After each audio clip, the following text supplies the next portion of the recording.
최상목 대통령 권한대행 부총리 겸 기획재정부 장관 최상목 대행의 대국민 담화문이 나왔습니다. 저희 기자들이 좀 주요 내용을 정리해서 자막으로 또 전해드릴 텐데요. 글이 길지 않기 때문에 제가 대독을 해드리겠습니다. 최상목 대행이 이제 대통령 권한 대행이기 때문에 대통령의 대국민 담화이기도 합니다. 국무위원의 한 사람으로서 현 상황에 대해 무거운 책임감을 느끼며 국민 여러분께 진심으로 송구하다는 말씀을 드립니다. 국민 여러분, 지금은 국정의 혼란을 최소화하는 것이 무엇보다 중요합니다. 정부는 국정 안정을 위해 최선을 다하겠습니다. 굳건한 안보, 흔들림 없는 경제, 안정된 치안 질서 등 국가의 안위와 국민의 일상이 흔들리지 않도록 전력을 다하겠습니다. 공직자 여러분께 당부드립니다. 나라가 어려울수록 국민 전체에 대한 봉사자인 공직자의 역할이 중요합니다. 안정적인 국정 운영을 위해 각자의 자리에서 한치의 소홀함 없이 맡은 바 책임을 다해 주시기 바랍니다. 국민 여러분, 대한민국은 그간 크고 작은 위기를 슬기롭게 극복해 왔습니다.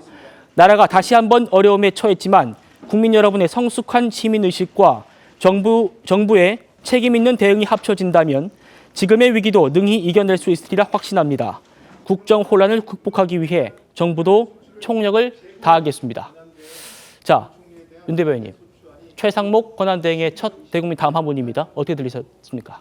네, 지금 상황에서 권한을 이어받은 대통령 권한대행으로서 하실 말씀 적절히 잘 하신 거로 생각합니다. 그런데 저 마음이 얼마나 무겁겠습니까? 저희가 계속 얘기를 하지만 이런 상황까지 벌어지라고는 아무도 예상을 못했죠.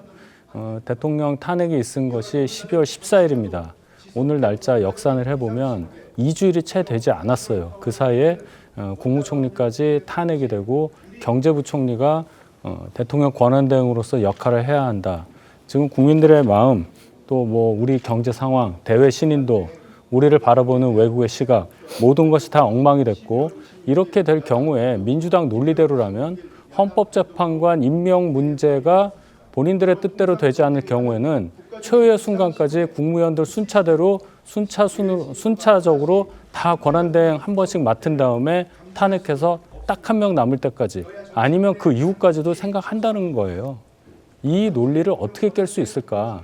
결국 민주당에서 계속 탄핵만 남발하면서 아무런 정치력도 발휘하지 못하는 국회의석 절대 과반을 갖고도 아무것도 못하고 있는 이 상황에 대해서 여야 공의, 민주당뿐만이 아니라 이거 꼭 고민하고 남은 기간 동안에 빨리 국회에서 해결책을 찾아야 한다고 저는 생각합니다. 알겠습니다. 최상목 대통령 권한대행의 대국민 담화 전문 제가 전해드렸습니다. 잠시 뒤에 11분 뒤면 NSC를 소집합니다. 최상목 대행의 첫 육성도 저희가 생중계로 전해드릴 테니까요. 저희 정치다와 함께 계속하시면 좋겠습니다. 자, 이렇게 최상목 대행 체제가 출범했지만 이 체제도 언제까지 갈지 장담하기 힘든 상황입니다. 오늘 기자회견 뒤에 기자들이 최상목 대행에게 앞으로 헌법재판관 어떻게 할 건지 입장을 물어봤습니다. 거기에 대해서 이렇게 말했답니다. 만약을 물어보셨는데 이게 이제 대행이 된다면 이었으니까요. 근데 됐습니다. 그 대행의 역할은 제한적이라는 말이 많더라. 이 말밖에 드릴 수 없다.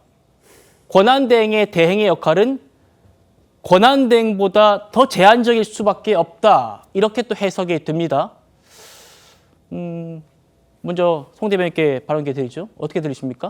그러니까 민주당에서요. 지금 헌법재판관 국회 선출목 3명이 임명되게 하겠다고 지금 한덕수 권한대행을 탄핵소추한 것 아닙니까? 그런데 민주당이나 이재명 대표가 원하는 바가 이런 방법으로 달성될 수 있는지가 매우 의문인 것이죠. 자, 최상목 권한대행도 왜 본인이 지금 대행의 역할은 제한적이다 이렇게 얘기를 하겠습니까? 한덕수 권한대행이 그 헌법재판관 임명 문제가 탄핵소추 사유에 들어가 있어요. 그래서 자신이 지금 대통령 권한대행직을 이어받았는데 헌법재판관을 임명을 한다. 그러면은 내 전임 권한대행은 위헌 위법을 했노라고 인정하는 꼴이 됩니다. 탄핵소추 사유가 있다고 그 후임자가 전임자의 탄핵 사유를 인정하는 꼴이 되거든요. 그걸 할 수 있겠습니까? 그러니까 후임자로서도 굉장히 그 선택의 폭이 제약될 수밖에 없는 거예요. 즉 그런 취지다. 민주당과 이재명 대표가 원하는 바는 이런 방식의 탄핵소추를 반복하는 겁박으로는 달성될 수가 없는 겁니다. 그 목적이 뭔지는 알겠는데요. 방법이 틀렸다는 거예요.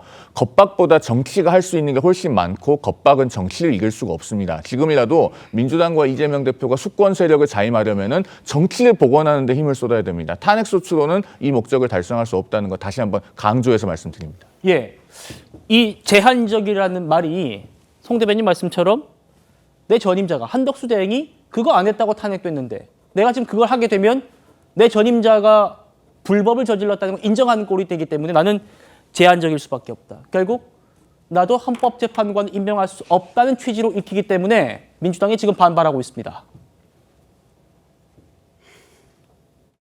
윤석열이 내란을 일으키지 않았다면 나라가 이렇게까지 풍비박산 나지는 않았을 것입니다. 민주당이 탄핵해서 환율이 폭등한 것이 아니라 권성동이 내란을 선동해서 환율이 미친 듯이 치솟는 것 아닙니까? 미친 짓을 옹호하는 자들은 뭡니까? 쿠데타와 내전이 일상인 후진국을 원하는 것입니까? 최상목 부총리는 헌법재판관 임명과 상설특검 추천 의뢰, 김건희 특검으로 정치적 불확실성을 제거하십시오. 이 경제 위기를 벗어나는 가장 최선의 방법입니다. 자, 박 대변인, 민주당 당원전 같이 보시죠. 한덕수 탄핵 전에 최상목을 국회로 불러서 계약서를 써야 한답니다. 계약서. 어떤 계약서냐? 헌법재판관 임명하겠다라는 계약서. 사전에 그의 책임을 계약서를 명시화해라. 이런 게 지금 민주당 당원 게시판에 나오는 겁니다. 뭐 권한 대행자를 민주당이 준다는 취지인가요? 어떻게 해석하시나요? 사실 당원 게시판에 소위 네티즌 혹은 민주당 당원이 개인적인 의견을 내비친 것으로 보이기는 한데 사실 참 반헌법적이고 망국적인 발상이다라고밖에 볼 수가 없습니다. 왜냐하면 이것은 사실상 이제 국무위원들 혹은 이제 대통령 권한대행이자 이제 사실상 대통령 대리인 격이지 않겠습니까?